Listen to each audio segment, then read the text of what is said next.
Hi U.S. history students, welcome. This is lesson 8.5 and if I might say, this is kind of American history's greatest hits. So our learning targets for today, I can explain what the U.S. and its allies did to turn the tide in Europe. All right, so we're going to talk about turning points of the war in the European front, and then we'll look at in the Pacific, how did the war turn, and this long-term learning target that we've had all unit. Right? I can evaluate how we ought to respond to evil and injustice. I'll say in the story of World War II and the Cold War, that response involved costs. It involved some suffering. We're going to look at the heaviest costs here today. Let's check in on where we've been at. What we can see here at the start of 1942, the United States is now in the war. We have the leaders of the three key Allied nations, and if you look at the playing field, you can see there's a lot of work to do. In blue, you have the Allies, and then in red, you have, of course, the Soviet Union, who's an ally, but an ally with its own its own motivations and its own intentions, an ally that you're not totally sure you can trust. All right, and this is telling the story, and it's worth remembering that really for the first, let's say, 3-ish years of the war, 39, 40, 41, maybe into 42, the Axis powers were winning World War II. All right, the Allies were not winning. The Axis powers really had the upper hand. Things begin to turn and shift, and that's the story here of lesson 8.5. So let's talk about these three heads of state, right? Churchill, FDR, and Stalin. What a combination. Their task that's laid out in front of them, the task is defeating the Axis powers. Between the three of them, they all identify Nazi Germany as the most existential threat, the most dangerous threat, the threat that must be dealt with first. But of course, Japan and then to a lesser extent Italy are also going to be dealt with. And they have these occasional summits. There's a summit in Tehran in 1942. What's pictured here is the Yalta summit in early 1945. But they would have these get-togethers where they're basically saying, what is our strategy and what is our approach? And in 42, 43, Stalin is in a kind of a grumpy mood. He's in an impatient mood because he says, our number one task is to defeat Nazi Germany. One of the three of us is busy killing Nazis, is busy fighting Nazis, right, at a furious rate, and that's Stalin. That's happening in Russia, right? Hitler and the Nazis invaded Russia. There's the Battle of Stalingrad where the Russians are starting to push them back and gain the upper hand. That's all happening, right? The U.S. is making headway in the Pacific, but meanwhile, in terms of like the fighting in the European theater, the Americans and the British are fighting in North Africa. They're doing some fighting in Italy. And Stalin's like, look, that's not going to get the job done, right? Like, I'm pushing them back from the east. I need you guys to start pushing them back from the west, right? So he's pounding the table. When are you going to open up a new front in France? When are you guys going to start holding up your end of the bargain? And Churchill is very hesitant. He's worried about this. He had some experiences in World War I that were costly and massive setbacks, and so he's like, this is not an easy thing, and FDR's like, look, we're going to do it, all right? At the same time, an amphibious assault leaving the British Isles and invading the European mainland from France is an extremely complicated operation. We need time. They're coordinating, but certainly FDR feels the pressure, like, we need to do our part, and that is, the name of that game is Operation Overlord. All right, Operation Overlord is the British and the Americans, and to another extent the Canadians, are going to invade, not from the south, from Italy, but from the west, right, from France. We're going to start pushing them back. D-Day is, of course, the most famous element of Operation Overlord, and that is like the actual invasion, right? Getting from the British Isles, like all these soldiers, all these ships, all this material, all this equipment, getting all of it across the English Channel, right, onto the European mainland. It amounts to the largest and most ambitious and certainly most complex military invasion ever attempted in human history. This is not a small deal. FDR chooses Dwight Eisenhower as the commander for this, and he picks Eisenhower because Eisenhower is not kind of a guy who's like relentlessly impatient to attack. Eisenhower is not someone who's prone to making grandiose speeches. Eisenhower is someone who's prone to cover every single detail, take care of every single thing that needs to be done. And so we're talking 175,000 troops, more than 5,000 ships, 20,000 paratroopers, thousands of airplanes, ranging from the big paratrooper planes to bombers to sort of Spitfire jets, all right? Everything, and the kitchen sink. And it becomes the shining moment certainly for the United States, and in many ways for all the Allies. And they have to get from these boats, wade ashore, on the beaches. There's barbed wire, there's debris, there's machine gun nests everywhere, and they have to not only get on the beach, but then they have to take the next position. They have to clear it so that like tanks and everything can come up from the rear. There are paratroopers dropping behind enemy lines to cut off roads, to cut off bridges so that the Germans can't send in reinforcements. It is a massive operation, and in the end, that success and getting that toehold, it's like you're climbing a rock, like getting that hold on the European mainland. It's not long. It's just a matter of days before now, like the Allied armed forces can start like really arriving in France in a major way, and then the process of pushing them back can proceed. Here you see a triumphant image, the Arc de Triomphe in the background, but like triumphant image of American troops marching down the Champs-Élysées in Paris, having liberated Paris. You know, now the American advantage in supplies, in their air superiority, tanks, and of course men. Now it's sort of like, imagine it's like there's a big bucket of like all this stuff, and now we're just pouring it on into Europe, right? Now the Americans are really able to push this, and it's only a matter of time. There were some hairy moments along the way. It wasn't all smooth after D-Day. The Battle of the Bulge is a famous moment here. So this is December 1944, so 6 months after D-Day. And the line has been pushed back to, now we're in eastern France and Belgium, and Hitler orders this counteroffensive, a counterattack. It does manage to like distort and bend, create a huge bulge in the Allied lines.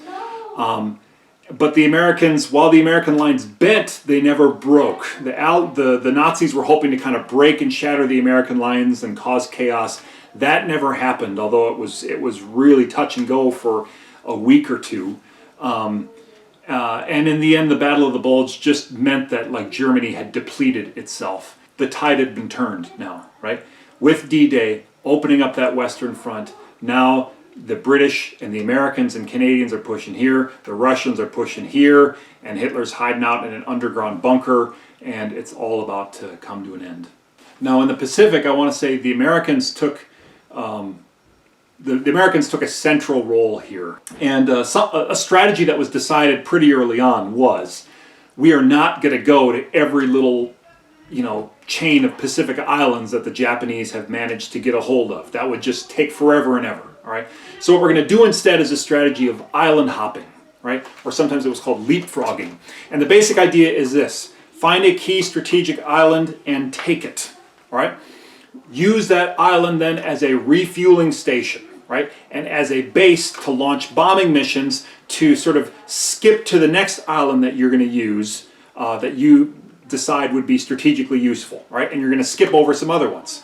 The whole while, you need to control the sea lanes, right? Controlling the sea lanes in between is really essential. Now, fortunately, that is possible thanks to our victory at the Battle of Midway, which you're going to work on a little bit for your scrapbook project. And it takes time, not because there's a whole lot of territory to be conquered, right? I mean, there's a whole lot of ocean, but the volume of land that we're talking about that's being retaken here over the matter of 2.5 years is pretty small. And it's over places that Americans had never heard of before and that are only famous because they have these awful battles. Places like Peleliu or Okinawa or Iwo Jima. These are places that aren't resource rich, all right? They're useful to the Americans insofar as, again, they're like a refueling station, all right? But what was becoming clear was that Japanese forces were not following Western customs of surrender once defeat has occurred, right? I mean, in the Western tradition of war, when you've been defeated, think of Robert E. Lee. When you've been defeated, when there's no moves left, you surrender in the interests of saving human life. The Japanese were not surrendering, right? What they were finding instead is like long after they'd been tactically defeated, they were fighting to the very end, fighting to the last man, hiding out in every coral cave and everything else, and you're having to sort of like fight to the death, literally, rather than fighting to the point of surrender. And this is so much slower and more gruesome, and it leads to just sort of savage inhumanity, even more so than you normally see in war. And of course, the reasons for this are very old cultural reasons that stretch back into Japanese history, notions of Bushido, or the way of the warrior, the kind of the samurai code. And Japan, the military clique that had ruled Japan for some time, had really played that up, had really tried to sort of bring that Bushido code back, and was sort of training even their own people, even the lay people and civilians, like to be ready to fight for the mother country and to lay down your life for this.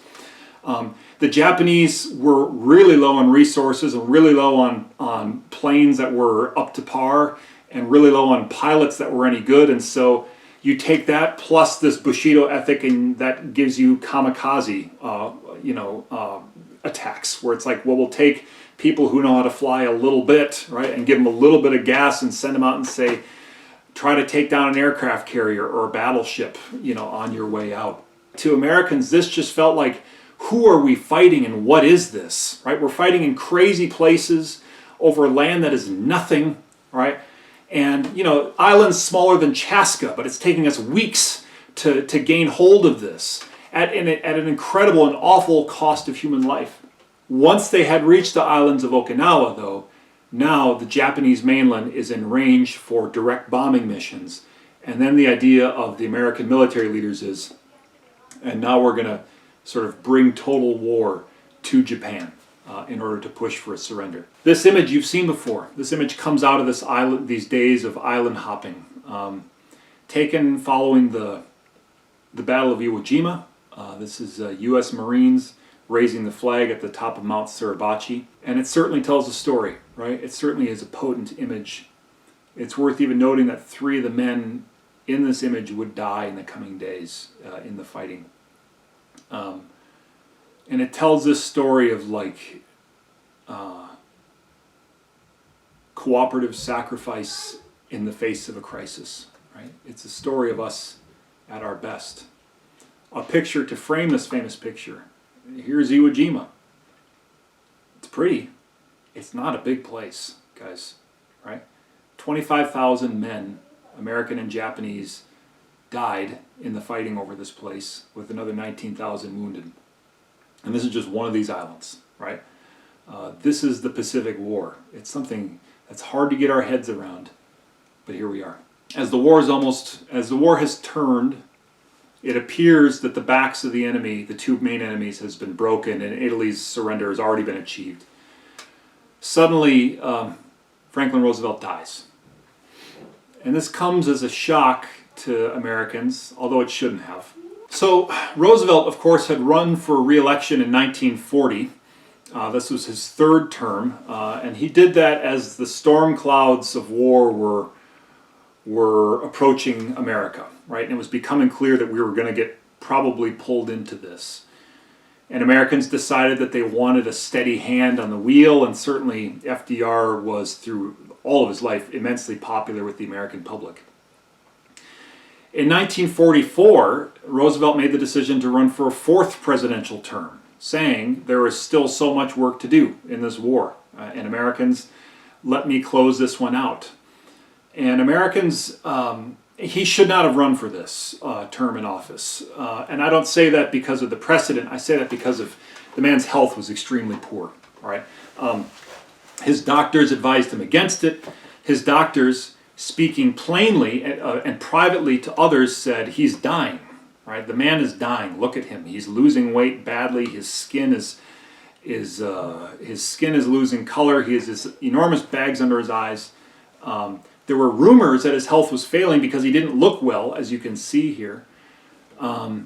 And FDR, you know, he just did his FDR thing. In the face of this stuff from his doctors, he's like, oh, you know, and smiles back at him, and we can do this, and we've got it. And he just sort of believed he could, and everyone kind of went along with the illusion that he could beat this too somehow, right? So he wins easily, right? Wins by 8 percentage points of the popular vote, which is a blowout by any measure. And in the Electoral College, he's dominant, but he really is not well. His last gasp of energy is spent at the Yalta Conference in February of 1945. And he's saying he's trying to get Russia to help enter the war in the Pacific, to do more, to bring a final defeat to Japan. And Stalin is kind of sizing up FDR, saying, I don't know how long you're going to be around here. And he's hesitant to commit. And in fact, Stalin, we will learn, he already has his plans, and his plans really have a lot to do with taking control of a lot of nations in Eastern Europe once the Nazis have been defeated, and hanging on to them to be part of his sort of Soviet Union. There is this outpouring of grief. The man has been president for more than 12 years. Many Americans couldn't even really remember a time when he wasn't their president. And suddenly he was gone, and there was a very inexperienced man sitting in the Oval Office now. We'll learn more about him next week. That's where we're going to finish today, guys. The tide has been turned in the war. Next week's focus will be about the conclusion of the war, and then the transition into Cold War with the Soviet Union. And I look forward to doing that. But for now, have a great rest of your day and a good weekend, gang. I will talk to you next week.